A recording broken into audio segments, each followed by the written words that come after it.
Ora então, boa tarde a todos os que estão connosco. Hoje temos connosco o professor Rogério Rocamar, licenciado em Economia pelo ISEG e doutorado em Grenoble também em Economia, e que é professor associado no ISCTE, com um percurso tanto como académico, como também como ativista, nas áreas de Economia do Desenvolvimento e de Economia Social e Solidária. Nesta conversa vamos abordar mais a economia feminista, que é o nosso tema do mês do Rethinking Economics, e também a relação que esta tem com outras áreas da economia e das ciências sociais e até com a experiência do professor nesta área. E por isso mesmo a primeira pergunta que lhe queria fazer é qual foi o seu primeiro contacto com o ramo da economia feminista? Muito bem. Devo dizer que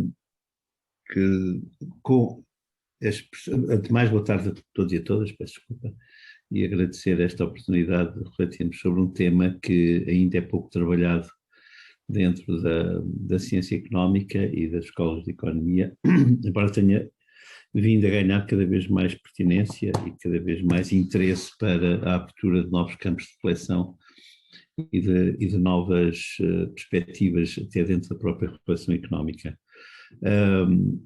Confesso que o meu contacto com a economia feminista é relativamente recente,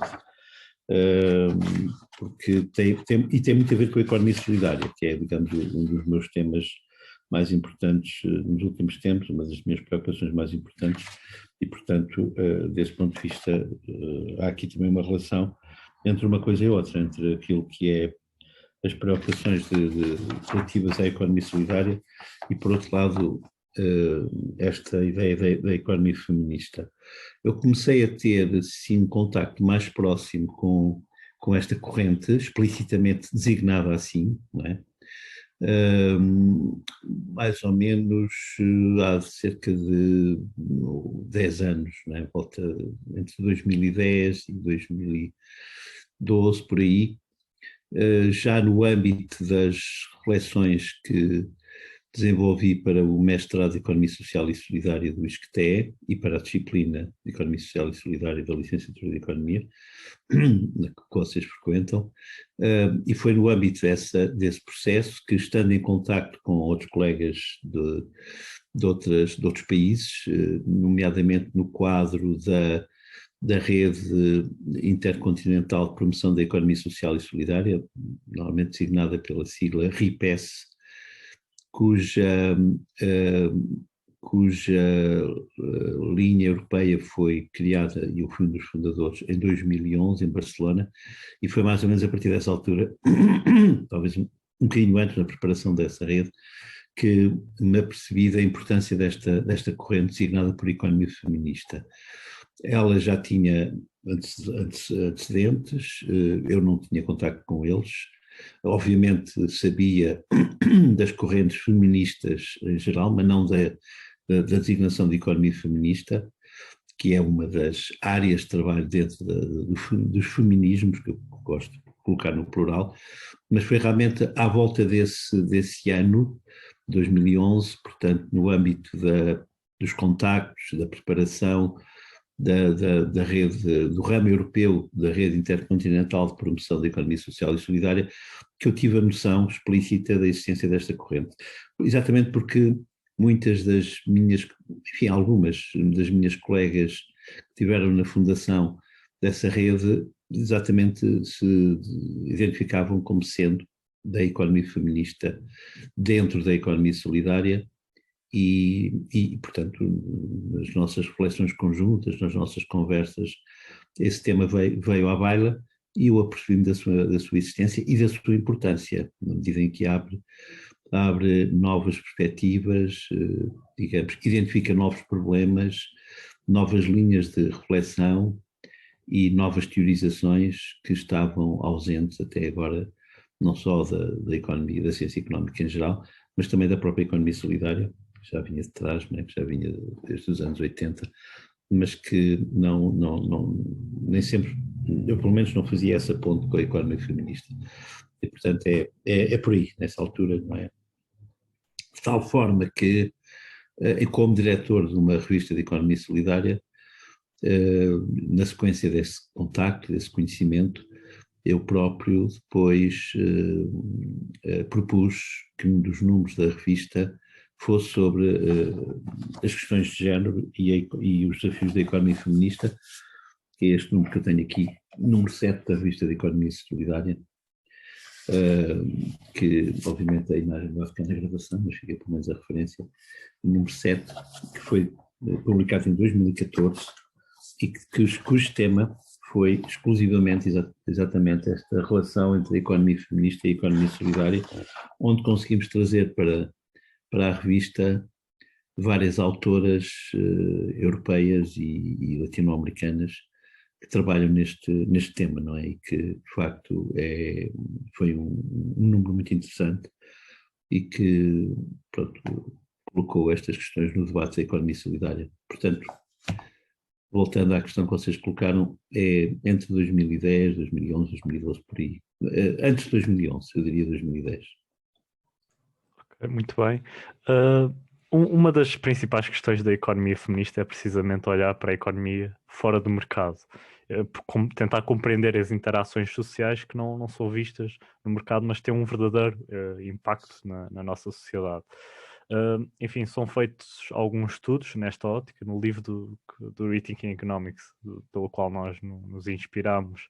Em 2008 é dito que Portugal apresenta uma das contribuições mais importantes ou mais marcantes em termos de PIB neste tipo de economia dentro da Europa, à volta de 40%, isto feito uma metodologia de custo de oportunidade. Muitas autoras e autores têm defendido tentar aplicar isso à própria metodologia do PIB e fazendo assim essa contabilização. Acha, professor, que a solução passaria por simplesmente contabilizar no PIB? Não, sim e não. Eu posso explicar.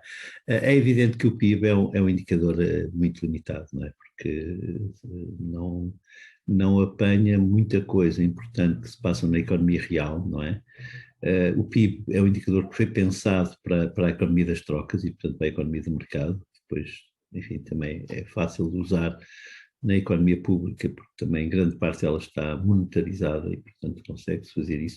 Mas é um indicador que nasceu nesse contexto e, portanto, obviamente que não tem muito a ver com outras dimensões económicas da economia real que não são mercantilizadas nem são monetarizadas, como é o caso de uma boa parte do tema, de um dos temas que a economia feminista chama a atenção, que é a economia do cuidado, não é? E que tem uma expressão muito forte na economia doméstica e também na economia de reciprocidade, no princípio económico da reciprocidade, que é praticado pela economia social e pela economia solidária. Embora a economia de cuidado não se restrinja só aí, como vamos ver, também tem expressão no mercado. Mas isto é só para dizer que, de facto, o PIB não é o indicador mais adequado para nós conseguirmos reavaliar e reformular a ideia que nós temos do que é a economia. Para isso precisamos de outros indicadores quantitativos ou qualitativos, e qualitativos, eu diria antes, que nos permitam não só quantificar outras coisas, por exemplo, esse valor da economia de cuidado, por exemplo, em horas, não é? Poderia ser uma quantificação diferente, como aliás se faz, por exemplo, nas experiências do Banco do Tempo, não é? Em que a quantificação não é em valores monetários, mas sim em valores de tempo, não é? Podia ser interessante essa outra medida, não é?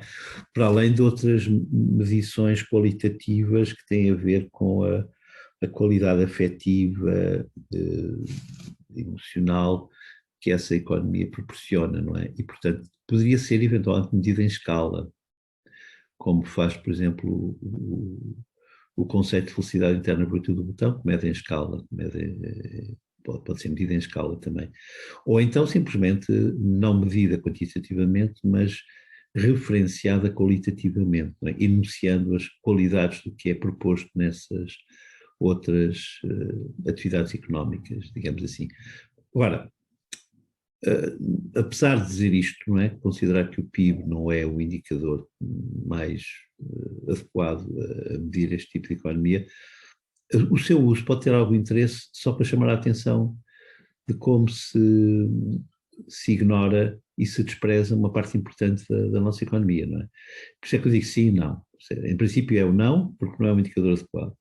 O sim é se for para chamar a atenção de que, esperem aí, se queremos também utilizar o indicador PIB, não é o mais adequado, mas queremos, numa primeira fase, utilizá-lo para chamar a atenção, se calhar vale a pena olhar para que há aqui uma percentagem importante de uma contabilização similar à do PIB, que diria, isto tem mais peso do que vocês pensam.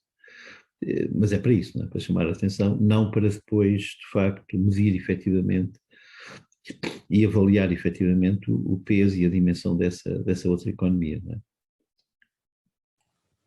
É certo. Portanto, nessa senda, queremos também perguntar qual é que pode ser o papel do Estado, não só na contabilização, como estávamos agora a falar, mas também no reconhecimento e na avaliação, na valorização, por assim dizer, da economia doméstica, e temos visto recentemente um movimento significativo internacionalmente para a implementação de rendimentos universais, por exemplo, do rendimento básico incondicional, e se considera que essa pode ser uma das soluções, um dos meios a adotar para melhor valorizar, por assim dizer, a economia doméstica e a economia do cuidado? Sim. Bom, primeiro, a economia de cuidado não se resume à economia doméstica, não é? A economia doméstica é uma das partes importantes da economia de cuidado, mas uma parte também da economia de cuidado é prestada pelas organizações de economia social e solidária, e há ainda partes da economia de cuidado que são prestadas pelo Estado, pelos serviços públicos, e podem também ser prestadas pelo mercado, não é? Portanto, agora, sem dúvida que a origem histórica da economia de cuidado é a economia doméstica, e, por outro lado, a economia social e solidária tem uma vocação muito especial para cumprir esta economia de cuidado, tendo em conta que ela não se rege pelos princípios do lucro e da troca mercantil, mas sim pelos princípios do cuidado afetivo, do cuidado humano, digamos assim, da solidariedade e das preocupações com as pessoas, que são características da economia social e solidária. Por outro lado, a economia feminista também não se restringe só à economia do cuidado, tem a ver com o papel da mulher na economia, e o referir a economia de cuidado é só para desocultar uma componente económica que a ciência económica ocultou, que ignorou, não é? Mas a economia feminista não se restringe só à economia do cuidado. Bom, mas ainda à tua questão. O Estado tem um papel importante, quer no que se refere à valorização do papel da mulher na economia, quer no que se refere em particular à questão da economia doméstica. E tem um papel importante a vários níveis, desde logo no sentido de valorizar, ou melhor, de apoiar a valorização explícita dessa economia, no sentido dos indicadores quantitativos ou qualitativos do que é a economia. O Estado tem a seu cargo a gestão das informações e dos dados de uma sociedade, não é? E, portanto, falo através, em Portugal, do INE, mas pode haver outro tipo de dados que não sejam estatísticos, que gerir isso, compete ao Estado valorizar isso, compete ao Estado produzir essa informação, em primeiro lugar, não é? Independentemente essa informação poder ser produzida por outros atores, mas o Estado tem um papel fundamental na produção e na gestão de indicadores que lhe deem valor e reconhecimento ao que se passa na economia real. Portanto, eu diria que esse é um dos papéis importantes, a gestão e a produção de informação correspondente a esse tipo de economia real. Peço desculpa. Isto é a primavera. Espero não começar agora a espirrar sem parar, que é o que me acontece na primavera. Para além disso, o Estado tem um papel importante também. Isto é o que eu temia. Normalmente, quando isto acontece, são 10 espirros seguidos. Normalmente, o Estado tem um papel importante na... Peço desculpa. O Estado tem ainda um papel importante, estava eu a dizer, no apoio no reconhecimento dessas atividades, nomeadamente para efeitos de apoios sociais, para efeitos fiscais, por exemplo, para efeitos até de valorização das pensões e da reforma, ou seja, era capaz de ser importante que o sistema de pensões e de apoios para essas pessoas contemplassem a essência dessas atividades, porque normalmente elas são ignoradas, ou seja, quem passa muitas horas dedicado à economia de cuidado em casa, para pessoas da família, sejam crianças, sejam pessoas mais velhas, depois não têm direitos nenhuns, não é? Não têm direitos nenhuns em termos de pensões, de reformas, eventualmente até de subsídio equivalente ao desemprego, digamos assim, porque quando essas pessoas ficam desocupadas, ou por exemplo em crises como a atual, não é? Portanto, não há reconhecimento dessa atividade como uma atividade económica, não é? Ela é considerada uma atividade não económica, é pior do que isso, é considerada uma inatividade, não é? Porque esse trabalho era classificado até estatisticamente como inativo ou sem atividade económica, o que é um disparate, não é? E portanto aí haveria que mudar isso. Para além disso, tu falaste de uma coisa que é o rendimento universal, ou o rendimento básico e condicional, como é outro nome, que seria uma forma de valorizar isso com uma expressão que o mercado reconhece, que é a existência do rendimento, porque depois isso significaria a pessoa ter algum poder de compra em função dessa atividade. Eu sou um defensor do rendimento básico e condicional, obviamente em condições que têm que ser estudadas e trabalhadas com algum cuidado, mas no fundo com a ideia de que o rendimento não tem que ser só associado à existência de um trabalho mercantil, um trabalho, digamos, com expressão na economia de mercado ou na economia pública, que era bom que também fosse atribuído um rendimento a quem tem outro tipo de atividades que não são reconhecidas como atividades de mercado ou da economia pública, ou com expressão monetária, digamos assim, no sentido que o rendimento pode ser um direito de cidadania e não apenas uma remuneração de uma atividade produtiva. E se cruzássemos isso, esta ideia de um rendimento de cidadania com a economia de cuidado, eu acho que isso poderia ser muito interessante para a valorização deste tipo de economia e da sua componente doméstica, nomeadamente, não é?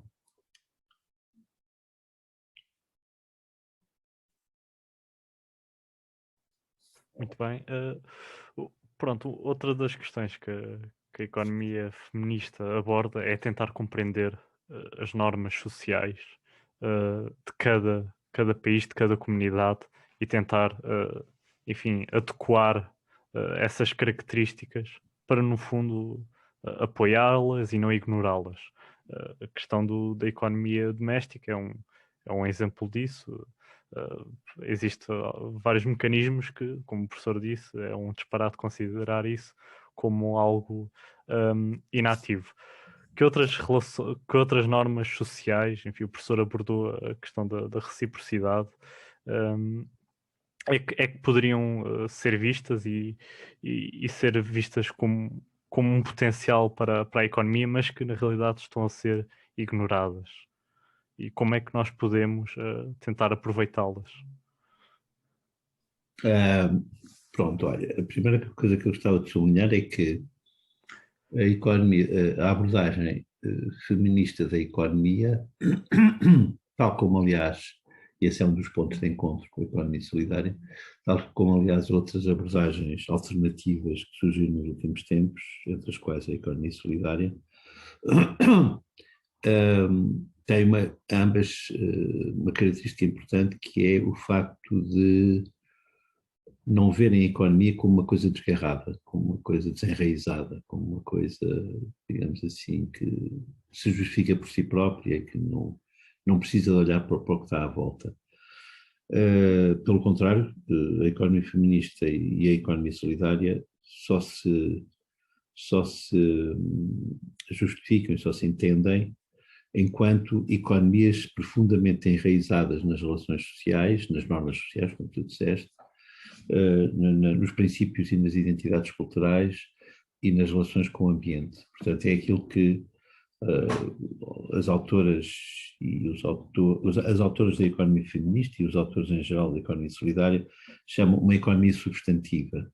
Substantiva porque tem em conta, convive e relaciona-se e enriquece com as normas e as relações sociais com as quais, digamos assim, se articula, com as identidades culturais que a marcam essa economia, não é? Que são uma marca dessa economia, e com as preocupações ambientais que resultam de uma relação íntima com a natureza e com o ambiente em geral, e ainda com a sua dimensão política, na medida em que a economia tem uma dimensão política inerente, inevitável, e a economia feminista também refere isso, não é? Portanto, o facto de ser uma economia substantiva, e, portanto, uma economia que não se explica desenraizada do resto, faz com que a economia feminista, em particular, se preocupe e tente refletir e fazer propostas que tenham a ver com as normas sociais, não é? Nomeadamente com as relações de género, com a igualdade de género, com a luta política para a igualdade de género, porque se inscreve exatamente nessa perspectiva. E, portanto, desse ponto de vista, não conseguimos falar de economia feminista sem falar de normas sociais e da sua natureza política.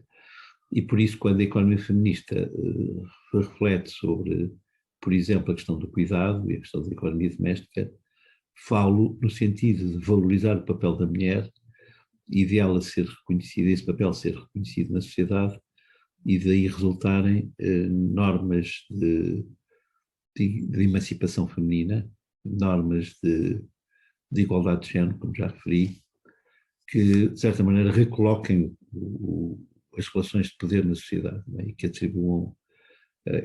No fundo, a economia feminista é também no fundo aquilo que podemos chamar uma descolonização do papel da mulher na sociedade e uma emancipação desse papel na sociedade através dessa economia não reconhecida pela ciência económica. Não é? No fundo, é uma reação contra o patriarcalismo e contra o machismo das nossas sociedades, de que não foge também a teoria económica e a ciência económica dominante. E, portanto, nesse sentido, eu diria que a principal luta e conquista que a economia feminista visa é precisamente essa emancipação, é precisamente uma reformulação da sociedade em que a mulher assuma plenamente o seu papel, enfim, com as diferenças que tem o homem, mas com igual poder e com iguais oportunidades e com igual afirmação. E a análise e a consideração do que é a economia feminista, e em particular a economia de cuidado, acho que nos ajudam a ver isso, acho que nos ajudam a perceber isso, não é? Porque se percebe perfeitamente que é um papel central a que a economia não dá poder, não dá reconhecimento, mas que exatamente a economia feminista reivindica, e reivindica para ser afirmado e para que daí resultem normas sociais correspondentes a essa emancipação da mulher. Portanto, eu diria que tem a ver, antes de mais, com que conquistas é que nós podemos afirmar. Tem a ver, antes de mais, a meu ver, com uma conquista cognitiva, ou seja, e que passa pela teoria, passa pelo conhecimento. Ou seja, dar à mulher, através do reconhecimento da economia feminista, em particular da economia de cuidado e da economia doméstica, dar à mulher um papel central no funcionamento da economia das nossas sociedades, do ponto de vista teórico, do ponto de vista do conhecimento. Portanto, aqui um reconhecimento cognitivo, primeiro. Depois, um reconhecimento social, não é? Pelo facto de isto permitir valorizar efetivamente qual o papel que a mulher tem na sociedade, que é o papel essencial, não é? E por isso não é todo um papel secundário, pelo contrário, é um papel principal e essencial. E depois, em terceiro lugar, dar-lhe um reconhecimento político através daquilo que é nas nossas sociedades a questão do poder, da cidadania, de uma democracia, digamos assim, equitativa. E, portanto, é interessante como, através da economia, se pode produzir uma justiça cognitiva, uma justiça social e uma justiça política a partir da economia, que é muito interessante. É exatamente o que demonstra o caráter substantivo desta visão económica, não é? Porque normalmente a economia separa-se do resto, não é? E não tem em conta as outras dimensões. Portanto, voltando um pouco à questão do cuidado, mas não só, sendo que esta é uma das questões principais da economia feminista, mas não só para o cuidado como para o bem-estar em geral, existe uma variedade de instituições que podem assumir um papel importante tanto na prestação do cuidado como na prestação do bem-estar no geral aos indivíduos numa sociedade, desde o mercado, instituições de mercado procuram sobretudo o lucro, a uma lógica mais estatal, a uma lógica familiar, como temos muito em Portugal, como o João também referiu, sendo um dos países onde, por exemplo, a produção em casa é mais significativa. Portanto, em Portugal temos muito essa lógica familiar e também existe a lógica comunitária. E nesse sentido, a pergunta que queríamos fazer é se uma abordagem no campo da economia social e solidária, através da comunidade, através de, seja, associações sem fins lucrativos, por exemplo, também pode assumir um papel mais importante na prestação de cuidados e também no fornecimento, por assim dizer, do bem-estar, se calhar aliviando um pouco as funções da família e em muitos casos da mulher. Sem dúvida. Tu estás a ter um ponto que é muito interessante, porque é verdade que a economia de cuidado pode ter esses 5 protagonistas que tu referiste, ou seja, ela começa na família, portanto, digamos que a base da economia de cuidado é a economia doméstica, sem dúvida. Tem continuidade nas relações de comunidade, de vizinhança, de amizade, etc. E, portanto, naquilo que podíamos chamar, tem uma base comunitária, não é? Tem uma base de economia comunitária, informal, popular. Depois tem uma continuidade, eu diria, de princípios de filosofia na economia social e solidária, e, portanto, nas organizações que, sem fins lucrativos, prosseguem objetivos sociais, entre os quais está a economia de cuidado. Não é? Portanto, eu diria que estas são as 3 expressões que são mais antigas, e são as 3 que não são estudadas pela economia de todo, não é? Porque não têm expressão mercantil nem monetária, não é? Portanto, a economia doméstica, a prestação pela família, a economia de comunidade informal e depois a economia formal da economia social e solidária, das organizações da economia social e solidária, associações, cooperativas, mutualidades, etc. Tem um papel histórico importante desde o século XIX na prestação de cuidados da economia de cuidado. Mas estas 3 bases, digamos assim, não mercantis, e, portanto, não monetarizadas, logo não estudadas pela teoria económica, não são as únicas, porque há a economia de cuidado, como já disse há pouco, prestada pelos serviços públicos, pelo Estado, não é? Pelos serviços de educação e da saúde públicos, não é? E do apoio social. E há também a economia de cuidado que é mercantil, ou seja, que é expressa em economia de mercado. Portanto, há estas 5 expressões económicas, digamos assim, ou institucionais da economia do mercado: a família, a comunidade, a economia social e solidária, o Estado e as empresas do mercado. Até é interessante estarmos a falar hoje deste tema, porque ainda ontem, sexta-feira, eu estive numa reunião à distância, por videoconferência, com representantes da Câmara Municipal de Santa Maria da Feira, que eu apoio muitas das vezes, e que estão a organizar umas semanas digamos, de reflexão e de práticas sobre a resposta à Covid-19, lá mais para junho, entre junho e setembro. E o tema vai ser economia de cuidado, por acaso, exatamente. E uma das coisas que eu propus foi organizar um webinar ou um seminário mesmo presencial, em que tivessem presentes um exemplo de cada uma destas 5 formas de prestar a economia de cuidado, ou seja, um exemplo familiar, um exemplo comunitário, um exemplo institucional da economia social e solidária, um exemplo mercantil do mercado e um exemplo de um serviço público da Câmara Municipal, eventualmente. E eu até disse, olha, esse era exatamente o tipo de painel que eu gostava de moderar. Portanto, se não tiverem mais ninguém, eu ofereço-me para moderar esse painel, porque eu acho que é muito interessante comparar as prestações e as respostas de economia de cuidado destes 5 protagonistas, digamos assim.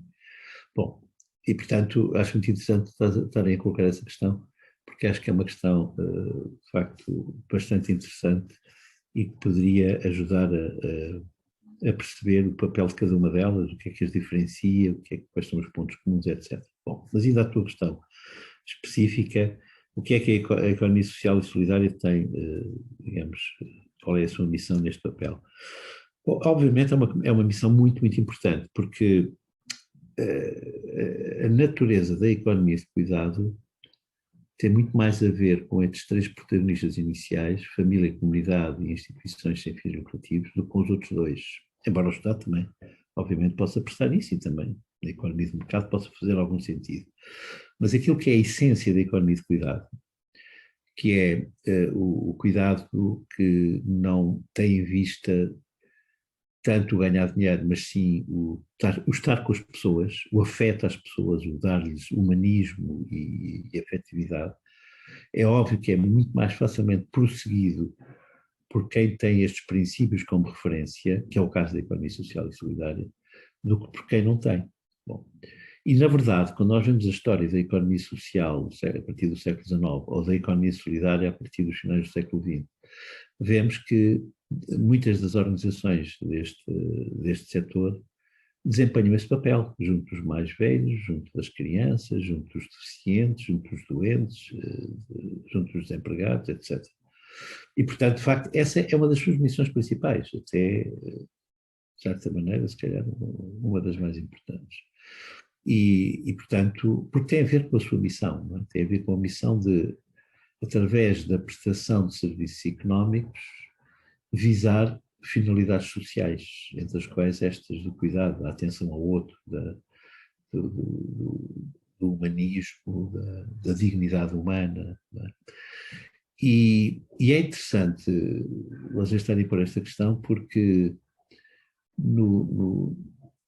nesta fase mais recente em que se afirma a economia solidária, que é, a meu ver, um aprofundamento e um aperfeiçoamento da economia social que já vinha de trás, nesta fase mais recente, que é a partir dos anos 80, 90, do século passado, uma das áreas em que a economia solidária, como novo conceito, começou por se afirmar, é aquilo que se chama os serviços de proximidade. E os serviços de proximidade o que é que são? São serviços que são prestados às famílias, às pessoas, mas nomeadamente como um complemento das famílias e da economia doméstica, como um complemento, como um apoio à economia doméstica, à economia do cuidado das famílias, visando três proximidades, todas elas são muito importantes na economia de cuidado. Uma é a proximidade temporal, ou seja, os serviços de proximidade são, os bons serviços de proximidade, são just in time, ou seja, esta expressão é utilizada na gestão por efeitos da gestão de estoques, mas não é esse o sentido que eu estou aqui a utilizar, obviamente, mas é no sentido da tradução literal, ou seja, just in time significa que os serviços operam no momento em que são solicitados. Não é? Eu preciso, de repente, de um apoio para uma criança que tem que sair da creche e não consigo ir buscá-la porque estou no trabalho muito ocupado. Então, eu telefono a uma organização de economia solidária e ela tem capacidade de resposta no imediato e vai lá no minuto seguinte buscar a criança.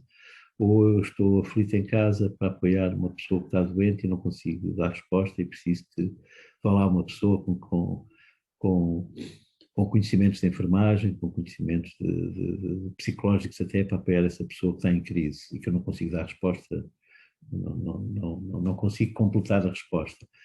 E o serviço de proximidade dá-lhe essa resposta just in time, ou seja, no momento, logo no momento. Não é? E, portanto, há uma proximidade temporal.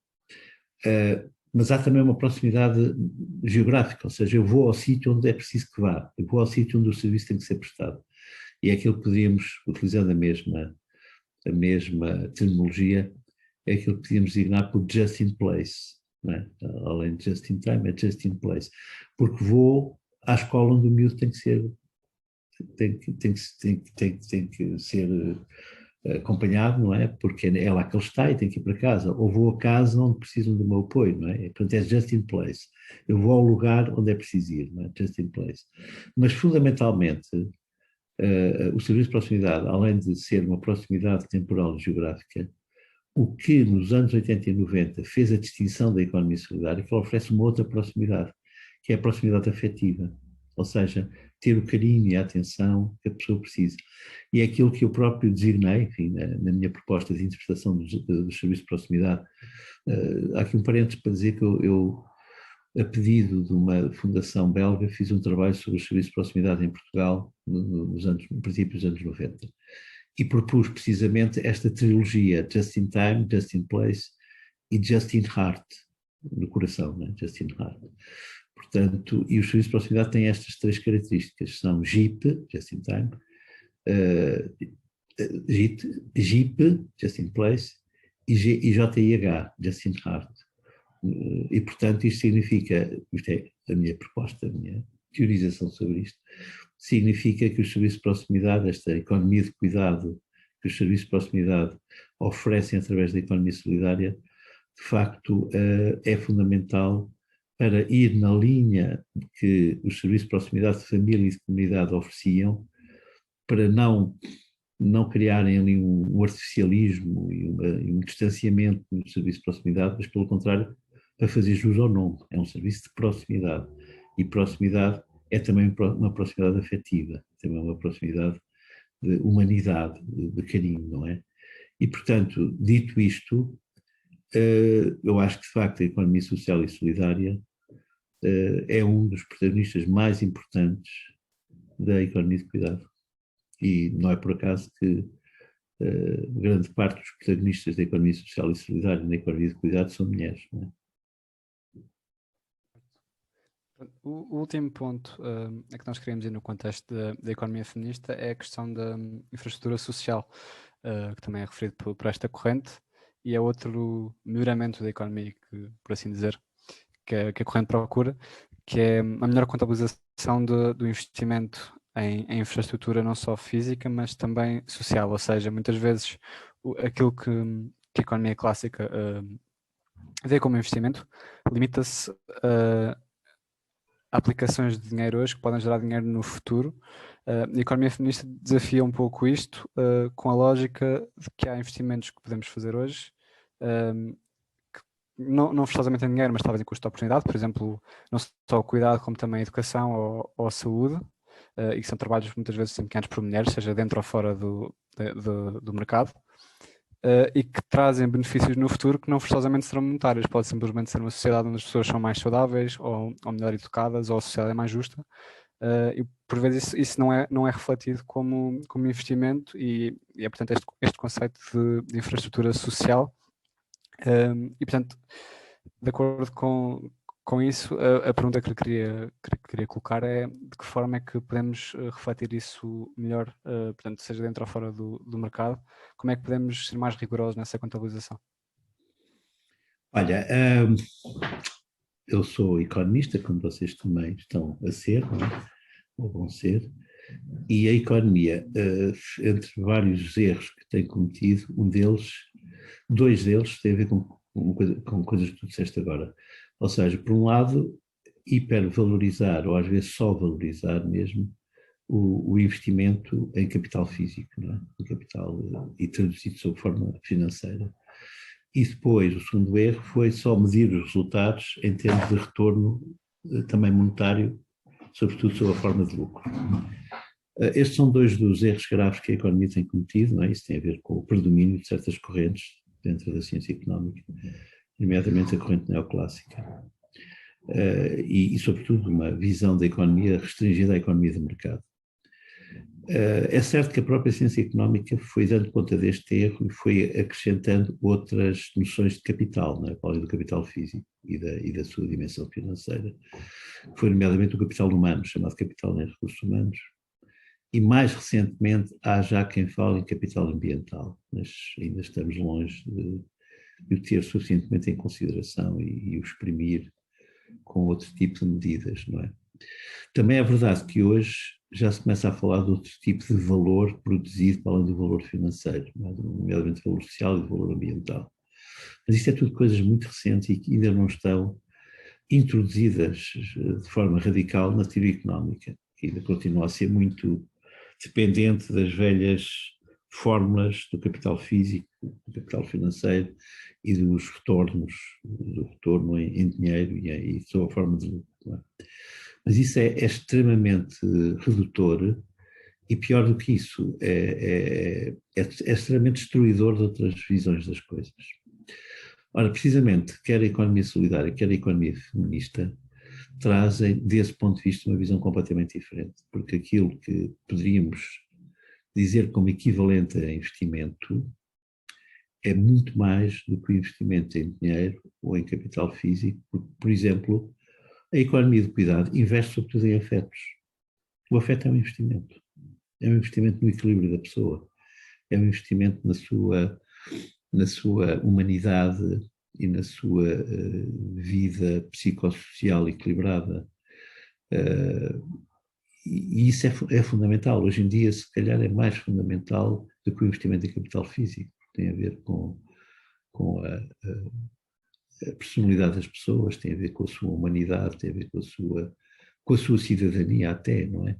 Portanto, na verdade, nós, e a economia solidária e a economia feminista permitem-nos ver isso, nós devíamos reformar completamente o nosso conceito de investimento e o nosso conceito de retorno, porque, de facto, o que queremos é que o retorno seja um retorno sistémico, seja um retorno integrado, seja um retorno que tenha a ver com a vida das pessoas na sua integralidade e com a vida das pessoas nos ecossistemas onde vivem.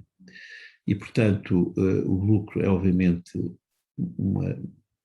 um indicador muito fraco disso. O conceito de infraestrutura material é também um conceito muito fraco disso. E, por isso, a ideia de um conceito de infraestrutura mais amplo, que tenha componentes sociais, mas também culturais. Portanto, a infraestrutura cultural é muito importante para a vida das pessoas.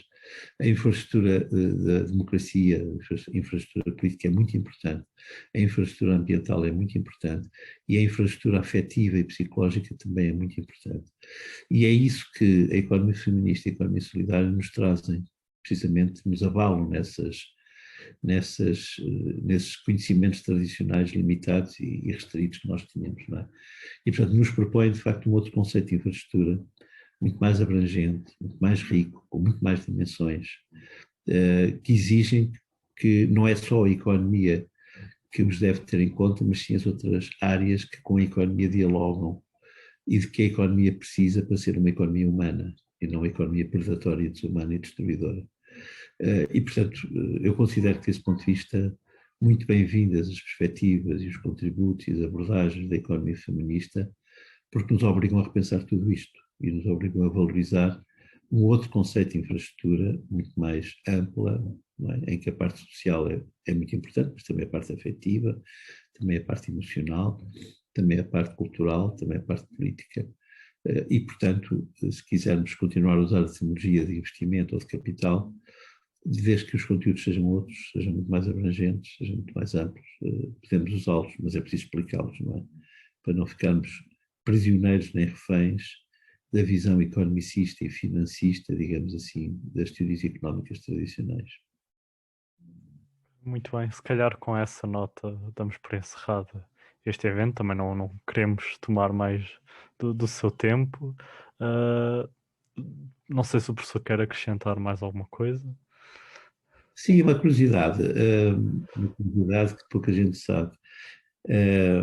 Os movimentos feministas afirmaram, que depois deram origem à economia feminista, afirmaram-se sobretudo a partir do século XIX, não é? E princípios do século XX, é a primeira vaga, digamos assim.